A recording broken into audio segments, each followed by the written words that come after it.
I'm so excited to have you here. This is our third part of our series of building strong knees, and this is going to take it to the next level. So hopefully you've gone through the foundation level and then the intermediate, and now we're more at the advanced level.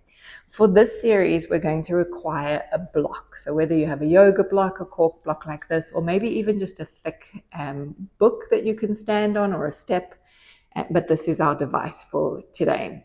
Always, I'm going to I'll leave a link below so that you can grab one of these in a nice, easy place if you don't already have one, but I'm sure you'll be fine. Let's start that again. Let's come here. Come sit here. Okay. Let's come sit here. All right, so we're going to begin that one again. You're going to sit or you're going to stay here? No, kiss me. Thank you. All right. Oh, looky. Oh, I'm thrilled to have you back again for this series. So this is the third part in our series. We went through the foundational ones using mat-based exercises. The intermediate level, we started to put more functional movement with both feet connecting and arms connecting to places. And now with this series, our advanced series, we're going to take it into the most functional place, which means we're not going to be using a lot of support from other places. The thing we are going to use though is a block. So a yoga block is fine. You could even use a thick book to stand on if you don't have a block at home, but we are going to be making use of it throughout our session. All right, so let's begin. Everything again in standing today. Let's go. So as has been the norm with everything, we're going to continue with the thing that we need the most, which is a sit to stand or a squat type position. This is the functionality that the knee was designed to do: running, sitting, walking, and jumping. So we're going to begin with our block between our feet, and I'm going to stand just a little bit on a diagonal so that you can see the sideways view as well as kind of more on the front. So by now you should know how to do the squat. So we're just going to take ourselves into a lowering down, and the arms are going to reach out in front of us, and then standing yourself up again. When we squat, we want to keep the top of the head and the tailbone lined with each other. So it's not going to round in your back. It's not arching in your back. It's a long diagonal line, and then return. Let's do 3 more like that, really pushing the hips back and bringing the arms forward. So by now, you should have developed a little bit more strength. So if you wanted to go lower and challenge your range, sitting deeper into the hips, here's a great opportunity to do that. And then one more time as we create that nice big, deep bend, and then returning back up to standing right. So again, we take the block, and you're now going to put it in a narrow position between the legs. Same action. You're going to drop into your squat, but this time place your hands to your hips. In our previous series, we started to bring our heel towards our bottom, but we had the use of a chair. So now we don't have the chair, and we're going to go into alternating one heel lift and then the other. So staying in the squat shape as you switch from side to side is going to be the challenge. So anytime that we start to move body from side to side, the brain has a whole heap of new coordination that it has to employ, make sure that everything is good, steady, and stable. So we go one more time to each side. Remember, your squat needs to feel good. You cannot feel pain in these exercises. And then standing yourself all the way back up tall.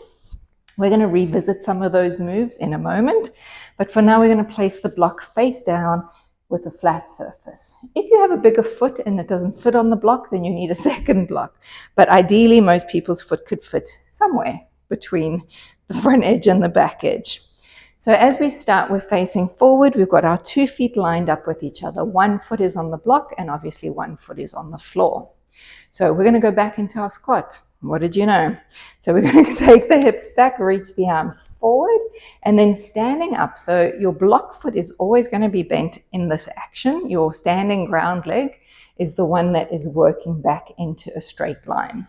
So it's a nice sort of medium kind of tilt, not a tilt, and a progression from your normal squat.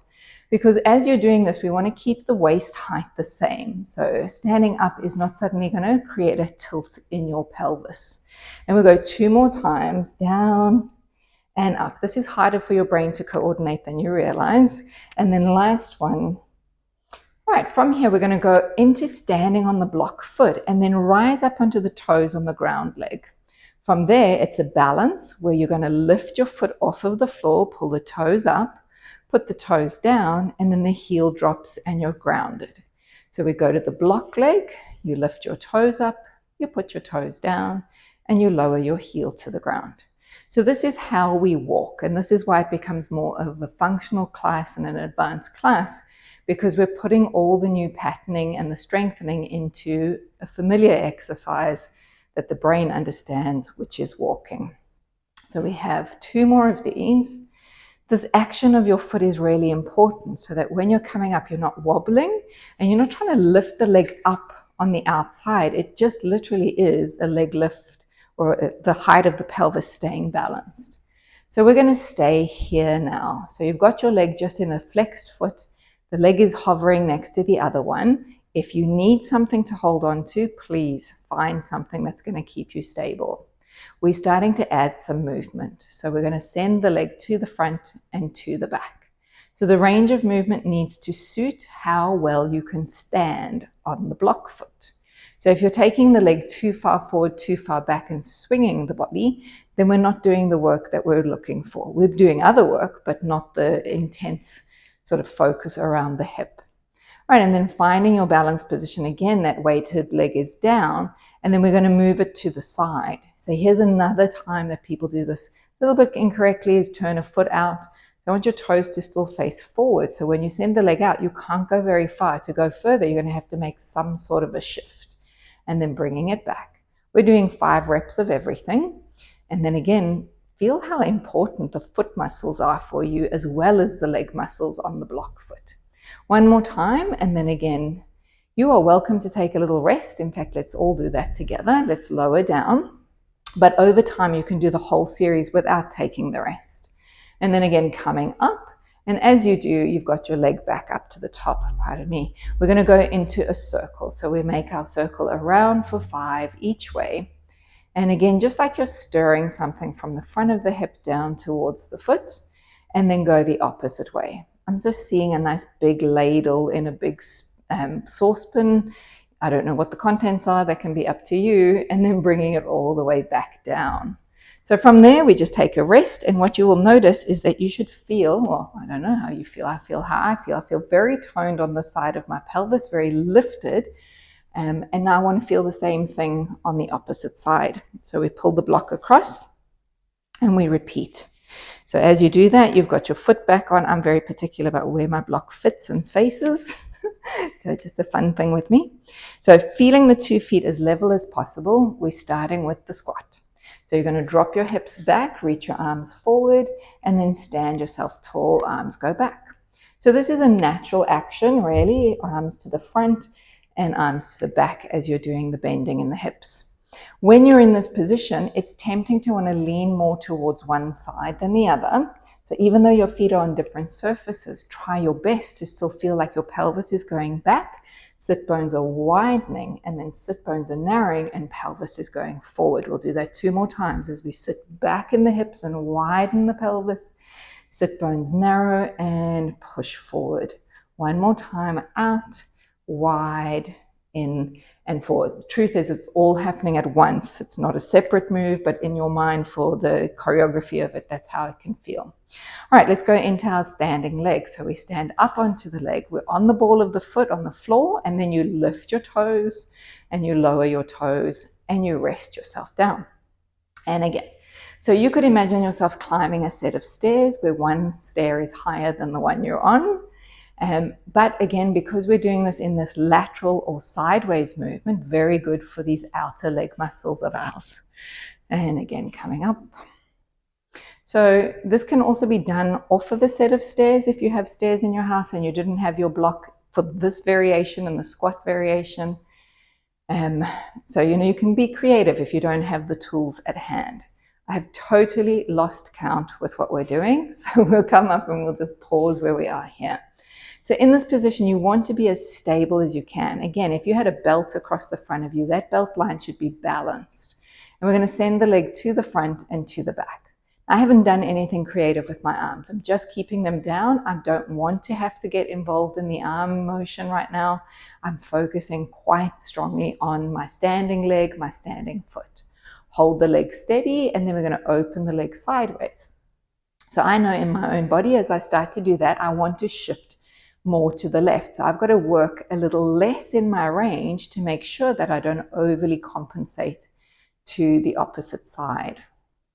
And then one more time, and we are going to take that mini break in between, resting down. So we're going to finish with our circles, 5 in each way, and then again coming up, lift the foot, and then let's go. Nice and smallish range of circle. Really focus on the pureness of the circle, the roundness of it. A circle is round, but often we don't make it that round. And then we're going to change the direction around to the opposite way. Oh, there's so much work happening. It does not look like anything, I know, but it is full on. Ooh, I lost my balance. And then coming back down. All right, so from here we're going to turn, or just placing your block a little further forward in front of you now, and it becomes a tool for us to get a calf stretch. So you're going to raise your toes onto the top side.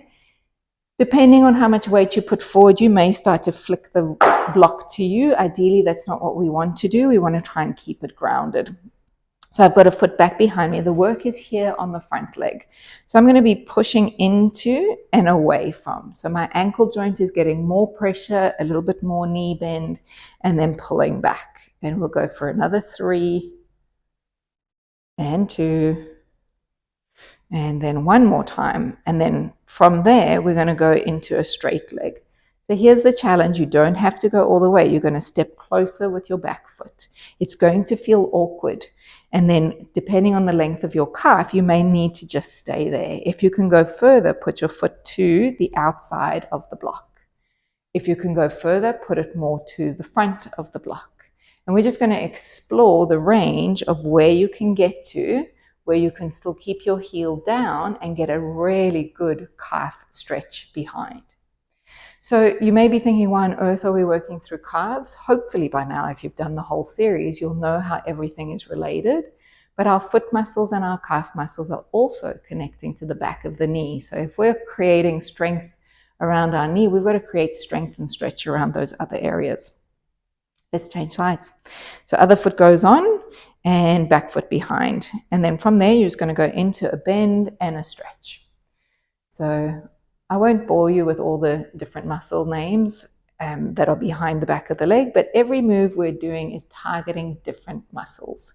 So there's always rhyme and reason for what I do. And then one more time as we go into the little bend shape and then pull away. So now we go for the deeper stretch, which means you're going to walk your foot in closer. So even if you got your foot to the front on the other side, have zero expectation that that's what's going to happen on this side, because two sides can be vastly different to each other, and you're just walking your foot further forward, and then just explore at what range do you feel that you're comfortable. And comfortable means you don't feel like you're about to snap an Achilles or snap a calf muscle. It should feel like you can have a conversation like I'm having now. And then from there, we're going to take all of that away. So you're going to lower yourself down, pick your brick up, and then hands are holding onto the block like so. So here comes our next scooter version, which is again a squat with a leg slide. So you're going to take yourself into your squat shape. We do it slow to begin. And you're going to slide your foot along the mat, keep your toes on the ground, and reach your arms forward, and then pull everything back. So we stretch and we pull. So we've got 5 in a row. Reach. And 2 more to go.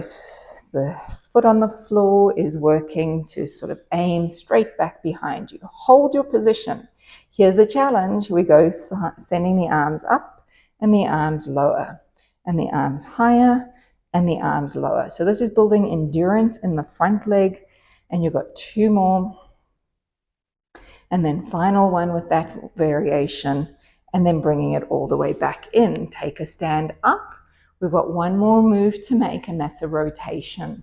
So again, you're going to go into the squat as you slide your arm in and your leg away. Stay there. Now rotate to the leg that's in front of you, and then back to the center.